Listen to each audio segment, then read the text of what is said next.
Ang kwentong ito ay nangyari sa isang bayan sa Quezon, taong 1970. Ang Sitio Ilaya ay isang liblib na lugar na napapaligiran ng naglalakihang puno ng balete at masukan na kagubatan. Tahimik ang pamumuhay rito, ngunit may isang batas na nakasulat na sinusunod ng lahat. Huwag titingin sa langit kapag narinig ang huni ng tiktik. At huwag na huwag magbubukas ng pinto nang hindi mo kilala ang boses.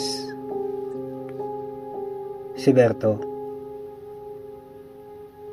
isang binatang mangingisda, ay hindi naniniwala sa mga kwentong matatanda.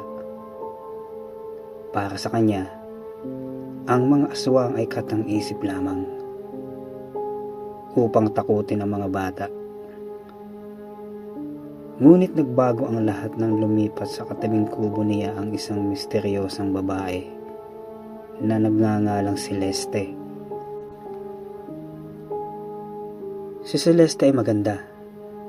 May malapor sila ng balat at tila ba hindi tumatanda. Ngunit may napapansin si Berto. Tuwing gabi, ang mga alagang hayop sa sitio ay isa-isang nawawala. Ang mga baka ay natatagpuang walang laman loob at ang mga aso ay tila ba takot na takot lumabas. Isang gabi, habang nag-aayos si Berto ng kanyang lambat sa silong ng kanyang bahay, narinig niya ang isang kakaibang tunog mula sa itaas ng puno ng kayumito sa tapat ng bahay ni Celeste. Parang ganito ang kanyang narinig. Tik-tik. Tik-tik, tik-tik. Mabilis ang tunog na yaon. Sa mga matatanda, ito ay sinyalis na malayo pa ang aswang. Ngunit biglang tumahimik. Ang katahimikan ay mas nakakangilo kaysa sa huni. Pagkaraan ng ilang sandali, narinig niya ang mga kaluskos na mga kuko sa bubungan ni Celeste. Dahil sa pag-aalala na baka may magnanakaw, kinuha ni Berto ang kanyang itak at dahan-dahang sumilip sa bintana ni Celeste. Ang kubo ay madilim, maliban sa isang andap-andap na gasera sa gitna ng silid. Sa pamamagitan ng siwang sa dingding na kawayan, nasaksihan ni Berto ang isang bagay na hindi niya malilimutan habang buhay. Si Celeste. Si Celeste ay nakatayo sa gitna ng silid. Nakatalikod. Unti-unting nanginginig ang kanyang buong katawan. Narinig ni Berto ang tunog ng mga buto na tila binabali. Ang magandang likod ni Celeste ay bumuka. Mula rito ay lumabas ang malaki at madilim na pakpak na balat paniki. Ang kanyang buhok ay tila naging mga buhay na uod na gumagalaw. Ngunit ang pinakamalagim ay nang ang kanyang katawan ay nagsimulang humiwalay sa baywang. Ang kanyang bituka ay lumawit, nagningning sa dilim, at tila may sariling buhay na naghahanap ng biktima. Ang itaas na bahagi ni Celeste ay lumutang sa hangin. Ang kanyang mukha na dati ay kay ganda, ay naging isang halimaw na may nanlilisik na pulang mga mata at di lang kasing haba ng latigo.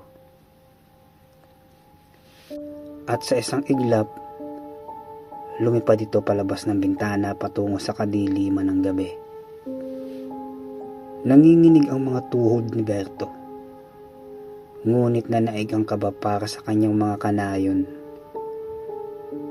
Naalala niya ang turo ng kanyang lolo. Asin! Kailangan ko ng asin!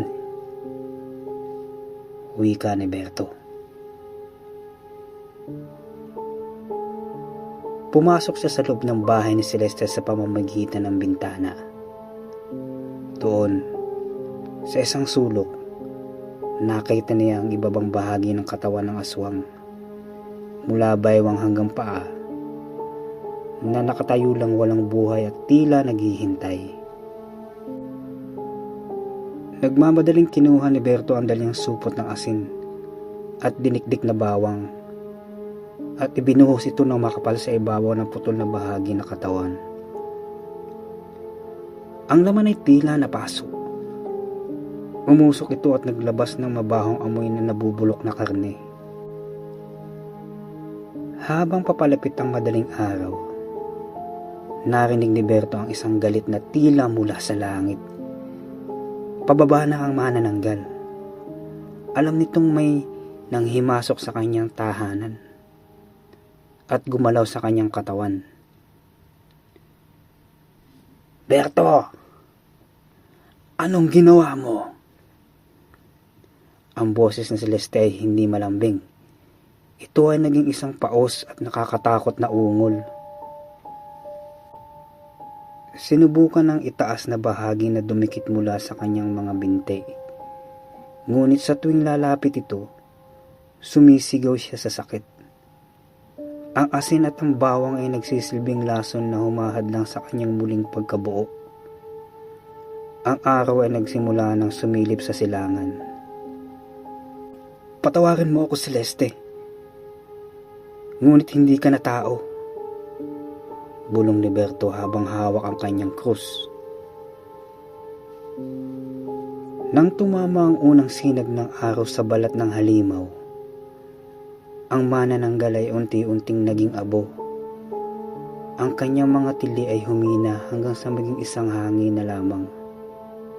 Pagkatapos ng ilang minuto, wala nang natira sa sahig, kundi ang tumpok na itim na alikabok at ang bango ng kalamansi na dahan-dahang naglalaho. Aral sa kwento. Mula noon, hindi na muling nakita si Celeste. Ang Sitio Ilaya ay naging payapa, ngunit si Berto ay hindi na muling lumabas ng bahay kapag sumasapit ang 6:00 ng gabi. Natuto na siya sa likod ng bawat magandang muka. Maaaring may nakatagong dilim na naghihintay lamang ng pagkakataong lumabas. At tuwing makakarinig siya ng tiktik sa gabi, mahigpit niyang hinahawakan ng kanyang supot ng asin. Alam na ang mundo ay mas malawak at mas nakakatakot kaysa sa kanyang inaakala.